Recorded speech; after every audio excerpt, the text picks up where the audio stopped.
Hello everyone, welcome to ETS academy. Enjoy the subject. जैसे कि इस चैप्टर को हम प्रीवियस लेक्चर में पढ़ चुके हैं, लेकिन अब इसका हम सेकंड पार्ट आज कंप्लीट करने जा रहे हैं।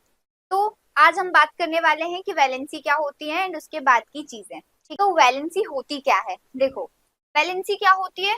ये होती है कंबाइनिंग कैपेसिटी ऑफ एटम। एक एटम की कितनी कंबाइनिंग कैपेसिटी है। जैसे कि हमने प्रीवियस लेक्चर में बात की थी कि एक होती है वैलेंस शेल, इलेक्ट्रॉन में कितने इलेक्ट्रॉन्स होते हैं, मतलब आउटर मोस्ट शेल में कितने इलेक्ट्रॉन्स होते हैं। ठीक है, जैसे कि मेरे पास ये क्या है, सोडियम है या ये क्लोरीन है। ठीक है, तो इनका हम आउटर मोस्ट शेल में देखें कि मतलब फर्स्ट शेल में इतने इलेक्ट्रॉन्स है, दूसरे में इतने हैं, तीसरे में इतने हैं। तो तीसरे वाले में जितने इलेक्ट्रॉन्स होंगे, ठीक है, स्टेबल होने के लिए 8 इलेक्ट्रॉन्स की क्या होती है, इनको 8 इलेक्ट्रॉन चाहिए होते हैं इनको स्टेबल होने के लिए। लेकिन इनके आउटर मोस्ट शेल में जितने इलेक्ट्रॉन्स कम पड़े, ठीक है, जैसे इसके पास क्लोरीन के पास 7 है, तो इसको कितने की कमी है, 1 की कमी है। तो या तो ये एक किसी को दे देगा या तो एक किसी से ले लेगा। ठीक है, लेकिन अब ये इतना महान भी नहीं है। ठीक है, वैसे ही सोडियम है, सोडियम के पास कितना है, 1। आउटर मोस्ट शेल में कितना इलेक्ट्रॉन है, 1। ठीक है, तो या ये भी एक किसी से ले लेगा या तो एक किसी को दे देगा। ठीक है, स्टेबल होने के लिए इसको 8 चाहिए, तो या तो किसी को एक स्टेबल देके बना देगा या तो एक लेके स्टेबल बना देगा। ठीक है, तो यही क्या हो जाती है, इसकी कंबाइनिंग कैपेसिटी हो जाती है। जैसे कि हमने बात की थी उस दिन, एल्यूमिनियम की बात की थी। ठीक है, तो इसका एटॉमिक नंबर कितना होता है, 13 होता है। ठीक है, तो इसके आउटर मोस्ट शेल में जैसे 2, 8, ये 10 हो गया। आउटर मोस्ट शेल में कितने, तीन इलेक्ट्रॉन्स आ रहे हैं। ठीक है, तो ये 3 इलेक्ट्रॉन्स क्या करेगा, इसके पास, इसको स्टेबल होने के लिए कितने और चाहिए, इसको स्टेबल होने के लिए कितने चाहिए, 5 चाहिए स्टेबल होने के लिए। तो इसकी वैलेंसी क्या हो जाएगी, 5 हो जाएगी। या तो किसी को देगा या तो किसी से लेगा 5। ठीक है, तो यही आउटर मोस्ट शेल में जितने इलेक्ट्रॉन्स की कमी होती है वही उसकी वैलेंसी होती है, वही उसकी कंबाइनिंग कैपेसिटी होती है। ठीक है, जैसे कि determined by outer most electrons, outer most electrons के द्वारा ही हम देखते हैं। ठीक है, ये वैलेंसी इसकी 1 है। जितने भी आउटर मोस्ट इलेक्ट्रॉन में, आउटर मोस्ट शेल में इलेक्ट्रॉन्स होते हैं, वही क्या हो जाती है, इसकी वैलेंसी हो जाती है। इसकी वैलेंसी 1 है। ठीक है, आगे चलते हैं। जैसे कि प्लग पिन कंसेप्ट है, matching pin is equals to stable connection. ठीक है, जैसे कि अभी सपोज ऑक्सीजन के पास हमने पढ़ा था कि 2 इलेक्ट्रॉन्स होते हैं, उसकी वैलेंसी क्या होती है, 2 होती है। ठीक है, आउटर मोस्ट शेल में 2 इलेक्ट्रॉन्स होते हैं तो उसकी वैलेंसी क्या होती है, 2 होती है। ठीक है, तो अभी सपोज जैसे हमारे घर पे सॉकेट होता है ना, ये क्या है, हाइड्रो, वो ऑक्सीजन है। ठीक है, ये क्या है, ऑक्सीजन है। इसके पास 2 होल्स है। अभी सपोज इसके पास 2 होल्स है, तो ये जो हम स्विच लगाते हैं ना, जब ये जो भी है, ये पिन को हम लगाएंगे ना उसके अंदर, तो सपोज ये हाइड्रोजन के 2 इलेक्ट्रॉन्स है। किसके, ये हाइड्रोजन के 2 इलेक्ट्रॉन्स है। किसके, ये 2 इलेक्ट्रॉन्स है हाइड्रोजन, हाइड्रोजन के। ठीक है, तो ऑक्सीजन था, ये इसके पास मतलब 2 इलेक्ट्रॉन्स की इसको कमी थी। ठीक है, तो हाइड्रोजन से 2 इलेक्ट्रॉन लेगा, तो वैसे ही हम स्विच लगा देंगे तो इसकी वैलेंसी मतलब इसका ये स्टेबल हो जाएगा। ऑक्सीजन क्या हो जाएगा, स्टेबल हो जाएगा, जैसे ही इसको 2 इलेक्ट्रॉन्स मिल जाएंगे। ठीक है, ऑक्सीजन के पास 6 इलेक्ट्रॉन्स थे। ठीक है, 2 इलेक्ट्रॉन्स या तो किसी को देता या तो किसी को लेता, ये इसकी वैलेंसी थी। अब स्टेबल होने के लिए इसको कितने और चाहिए थे, स्टेबल होने के लिए इसको कितने चाहिए, देखो ऑक्सीजन है, इसका कितना होता है, 6 इलेक्ट्रॉन्स होते हैं। ठीक है, तो इसको स्टेबल होने के लिए कितना चाहिए, इसको स्टेबल होने के लिए कितने चाहिए थे, 2 और चाहिए थे स्टेबल होने के लिए। ठीक है, तो 2 इसको हाइड्रोजन से मिल जाएगा। ठीक है, आगे चलते हैं। ये देखो, अब बात करते हैं हम आइसोटॉप्स की एंड आइसोबार्स की। ठीक है, आइसोटॉप्स क्या होते हैं, जिनका सेम एटॉमिक नंबर होता है, डिफरेंट मास नंबर होता है। ठीक है, जिसका क्या होता है, सेम एटॉमिक नंबर होता है। ठीक है, और मास नंबर में डिफरेंस आ जाएगा। ठीक है, देखो इसको याद रखने के लिए ना ऐसे भी कर सकते हैं। हम अभी सिर्फ किसकी बात कर रहे हैं, आइसोटॉप्स की बात कर रहे हैं। किसकी बात कर रहे हैं, आइसोटॉप्स की बात कर रहे हैं। ठीक है, जैसे एग्जांपल में ये है प्रोटियम, ड्यूटेरियम एंड ट्रिटियम।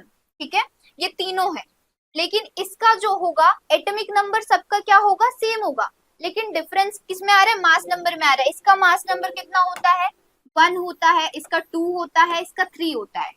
ठीक है, ये देखो जैसे ये है, इसका मास नंबर 1 है, इसका 2 है, इसका 3 है। ठीक है, तो ये क्या है, ये सारे क्या है हमारे पास, ये सारे आइसोटॉप्स ऑफ हाइड्रोजन है। कि हमारे पास क्या है, आइसोटॉप्स ऑफ हाइड्रोजन है, जैसे कि कार्बन 12 एंड कार्बन 14। ठीक है, एक कार्बन है जो, इसका जो होगा एटॉमिक नंबर तो सेम होगा, लेकिन देखो इसका जो मास नंबर है ये क्या है, डिफरेंस है, इसका 12 है, इसका 14 है। ठीक है, तो यही हो जाते हैं आइसोटॉप, जब मतलब हमारे पास सेम एलिमेंट है, उनका सेम एटॉमिक नंबर है, लेकिन उनका मास नंबर अलग हो जाता है, तो उसी को हम क्या बोल देते हैं, आइसोटॉप्स बोल देते हैं। जैसे C14 for carbon dating and uranium 235 in cancer treatment. ठीक है, आगे चलते हैं। देखो नेक्स्ट क्या दिया है, आइसोबार्स। ठीक है, आइसोबार्स क्या होते हैं, अब देखो same mass number and different atomic number, just isotope से हम अपोजिट कर देंगे इसको।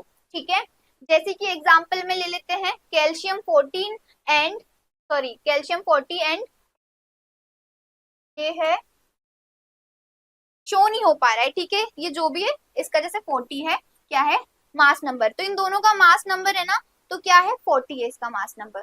ठीक है, लेकिन इसका जो एटॉमिक नंबर होगा ना, इसका एटॉमिक नंबर क्या होगा, एटॉमिक नंबर सेम हो जाएगा, sorry atom mass number same हो जाएगा, एटॉमिक नंबर क्या होगा, डिफरेंट डिफरेंट हो जाएगा।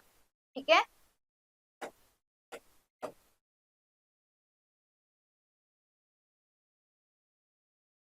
देखो अब इम्पोर्टेंट साइंटिस्ट थे,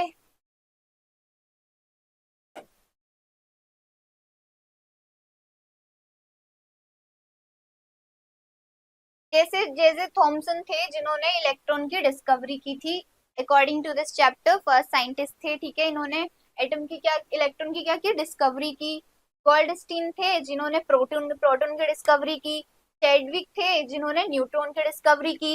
रदरफोर्ड थे जिन्होंने न्यूक्लियस बताया, जैसे हम पढ़ते आ रहे थे। ठीक है, बोर थे जिन्होंने एनर्जी लेवल बताया कि फर्स्ट शेल में इतने इलेक्ट्रॉन होंगे, सेकंड शेल में इतने इलेक्ट्रॉन होंगे, थर्ड शेल में इतने इलेक्ट्रॉन होंगे एंड सो ऑन।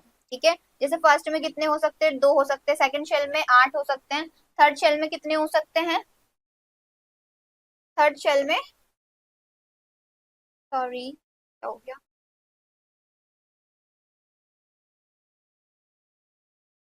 ये हम बाद में बात करते हैं, मैंने प्रीवियस लेक्चर में डिस्कस किया है, आप वहां से देख सकते हैं। ठीक है,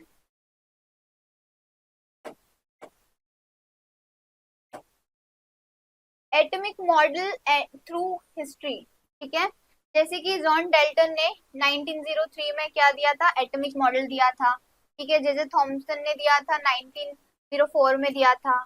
रदरफोर्ड ने 1911 में दिया था। ठीक है, नील्स बोर ने 1913 में दिया था। ये सारे एक्सपेरिमेंट इन्होंने किए थे, एंड ये साइंटिस्ट आप आगे पढ़ोगे 1926 में। ठीक है, बाकी ये चारों ने, आप ये चारों आपके चैप्टर में, तो आपको ये चारों पढ़ना है। ठीक है, जैसे कि जेजे थॉमसन ने क्या बताया था, जैसे कि प्लम पडिंग मॉडल दिया था, वो वाटरमेलन टाइप। ठीक है, यही चीज है। रदरफोर्ड ने क्या बताया था, जैसे सन के अराउंड प्लेनेट रिवॉल्व करते हैं। नील्स बोर ने क्या बताया था, फर्स्ट शेल में कितने इलेक्ट्रॉन्स है, दूसरे शेल में कितने इलेक्ट्रॉन्स है। ठीक है, यही चीज बताई थी। आगे चलते हैं।